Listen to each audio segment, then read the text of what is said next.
Come with us as we explore the mystical effects of anesthetics. When I count to 3, you will fall asleep. 1, 2, 3. Whoa, okay, who was that? Sounded like a voice in my head. Did you guys hear that too? Anyways, he was right. We are covering the anesthetics, but not all of them.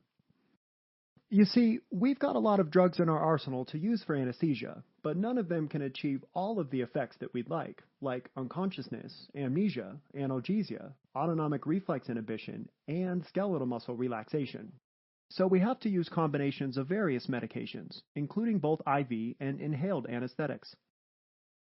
In this sketch, we'll cover the ones that are administered intravenously. And that's why throughout these dank, narrow streets, we've incorporated our recurring symbol for IV administration.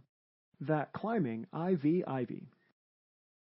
Oh, cool! It looks like a street fair. Huh. Anesthio. Okay, weird name, but I wonder what he does. It's fall asleep. You know, I'm getting a little,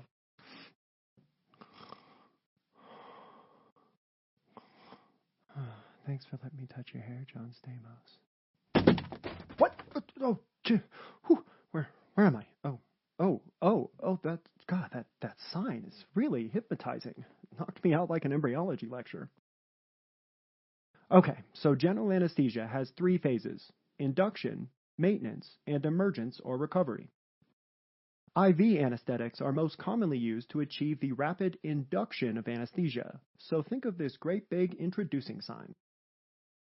You can see our recurring symbol for the GABA-A receptor. It's the GABA-A cab, of course. This time, it's more of an early 1900s buggy, because at Sketchy, we strive for utmost historical accuracy, based on the history we learned from reading the Sherlock Holmes books. Okay, it was the movies, but in my defense, I was awake for like half of them. Probably. Most of the IV anesthetics achieve their effects through potentiation of the GABA-A receptor complex. Since the neurotransmitter GABA has an overall inhibitory effect on the central nervous system, these drugs increase that inhibitory effect, leading to an overall decrease in CNS functioning. On to our first agent, so let's swing on over to Anesthio to check it out. This delicious-looking milk of amnesia will embody the IV anesthetic propofol, the most frequently administered drug for induction of anesthesia. Just think of propofol as that milky white bolus injection that the anesthesiologist will push in order to make the patient propofol asleep. The mechanism of propofol is unclear, but it's thought to work through potentiation of GABA-A, so think back to our CAB-A. Propofol has a very rapid onset, since it is highly lipophilic and preferentially enters well-perfused tissues very quickly, like the brain, since these tissues are much more lipophilic than blood is. We've shown this lipophilicity with that greasy, fatty burger. And let Anesthio's fancy hypnotist pose ready to snap his fingers remind you of the fast onset. After the initial bolus, though, it starts to redistribute to less perfused but even more lipophilic tissues, like fat and skeletal muscle, the main volume of distribution for lipophilic drugs. Just like this milk here is redistributing to all the other shelves. Because of this redistribution, the duration of action of propofol is also rapid, lasting less than 10 minutes after a bolus, making it ideal for anesthesia induction, or even short-duration general anesthesia outside the operating room. Luckily, the pharmacokinetic profile of propofol also allows for continuous infusion, like this assistant is continuously refilling this, hypnotized victim's milk bottle to make sure he stays asleep. Thus, propofol can be used for maintenance of anesthesia, either all by itself or in combination with inhaled anesthetics, sedative hypnotics, and opioids. Similarly, propofol infusion is a common choice for prolonged sedation in the ICU. Maybe it's Hypno-T after all. Hypnotized victim makes it sound like they have plans for him to do something dastardly. But Anesthio would never do that. He's a wholesome hypnotist. Speaking of prolonged use, it's associated with high serum triglycerides because, again, propofol is lipophilic and requires a solution high in lipids to stay liquidy. In fact, high triglycerides can be one of the first signs of propofol infusion syndrome, a very rare but often fatal condition where patients develop metabolic acidosis, rhabdomyolysis, renal failure, and cardiac failure while on high, prolonged doses of propofol. Ooh, that looks like a pleasant dream, thinking about his sweetheart. Anna and Phil, sitting in a tree. K-I-S-S-I-N. I'm sorry, I'm like 12. What's not so pleasant is the anaphylaxis he might get if he's allergic to eggs or soy, since that lipid solution is made with egg and soybean products. Much more common and a very important adverse effect to remember is the known effects on blood pressure. Of all the induction agents, propofol produces the most pronounced hypotension due to profound vasodilation in both arteries and veins, reducing both preload and afterload. Just look at our hypnotized victim, hypno-T's, sleeves, to see our recurring symbol for decreased vascular resistance, those baggy, dilated arterial sleeves and venous pants.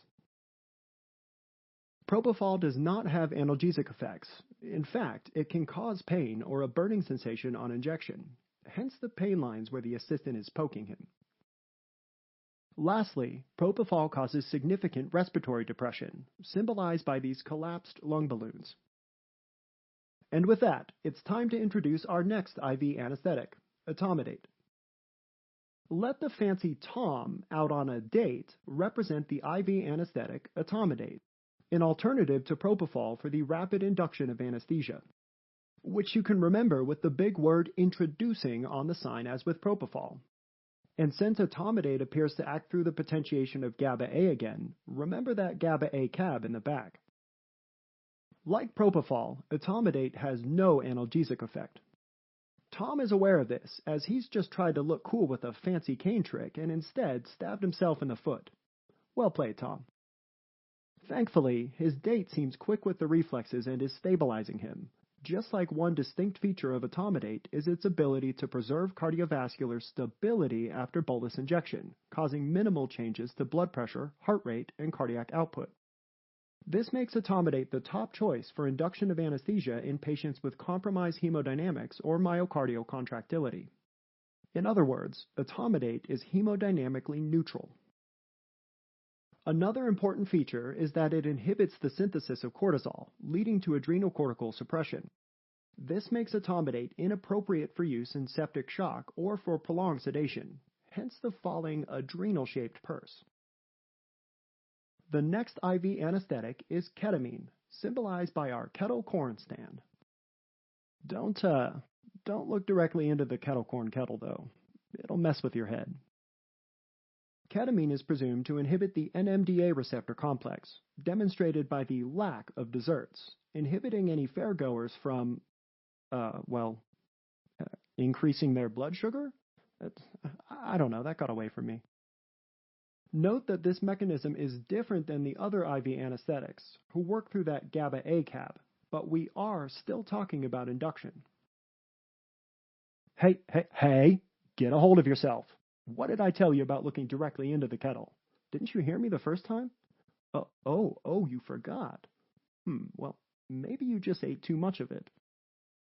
The unique characteristic state observed after an induction dose of ketamine is known as dissociative anesthesia, meaning it produces both anesthesia and amnesia, but both consciousness and respiratory function are preserved. So this lung balloon is floating just fine.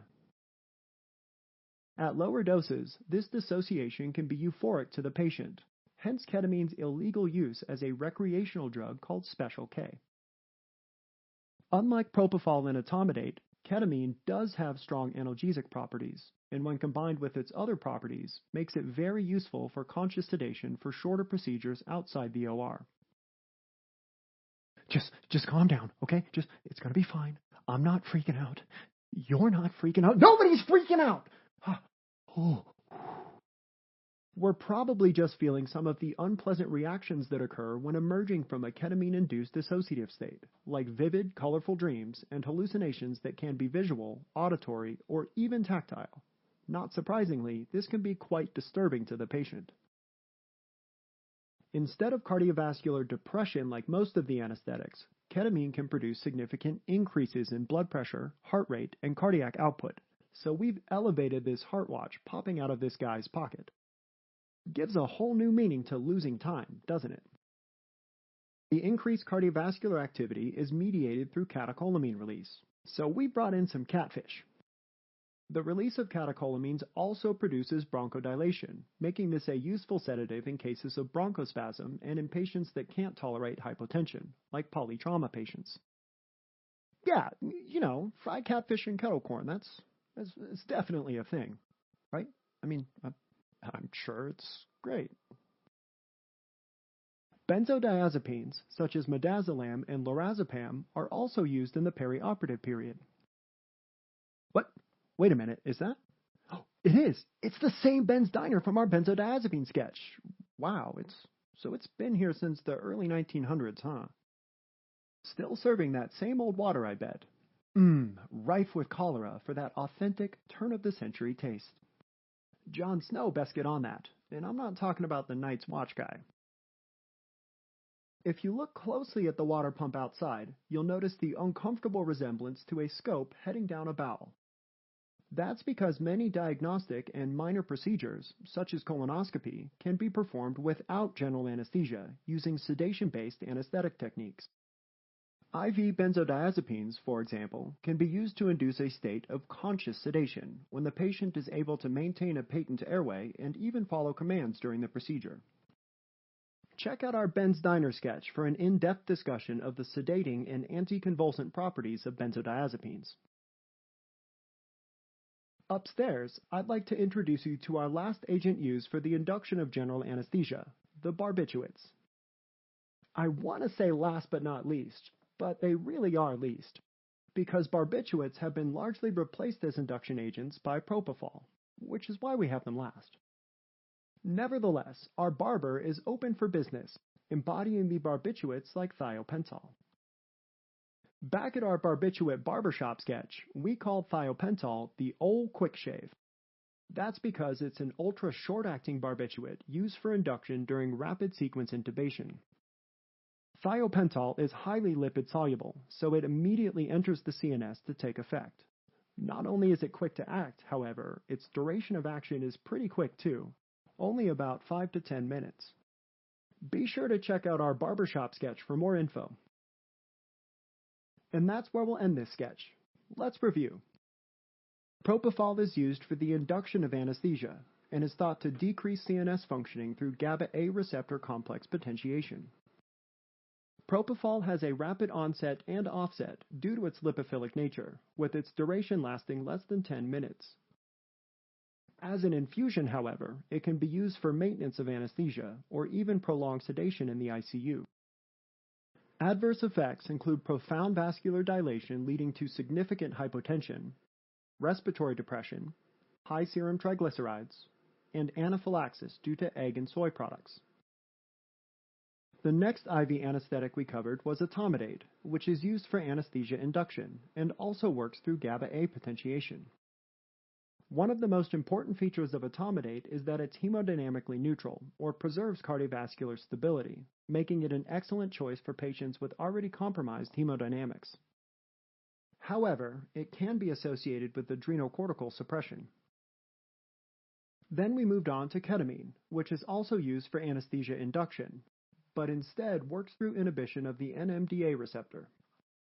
Ketamine is known for causing dissociative anesthesia, which includes amnesia. It preserves consciousness and respiratory function, and actually increases cardiovascular function, and has analgesic properties, making it a good choice for short procedures outside of the operating room. Unfortunately, it can have unpleasant emergence reactions, like hallucinations that can be disturbing to patients. Lastly, we mentioned benzodiazepines, as they are useful in the perioperative period as anxiolytics and sedative hypnotics, and barbiturates as a historical mention for anesthesia induction, but are rarely used these days. You know, for some reason I have this weird urge to go binge watch reruns of Full House. So, yeah, I'm gonna go do that. Stay classy.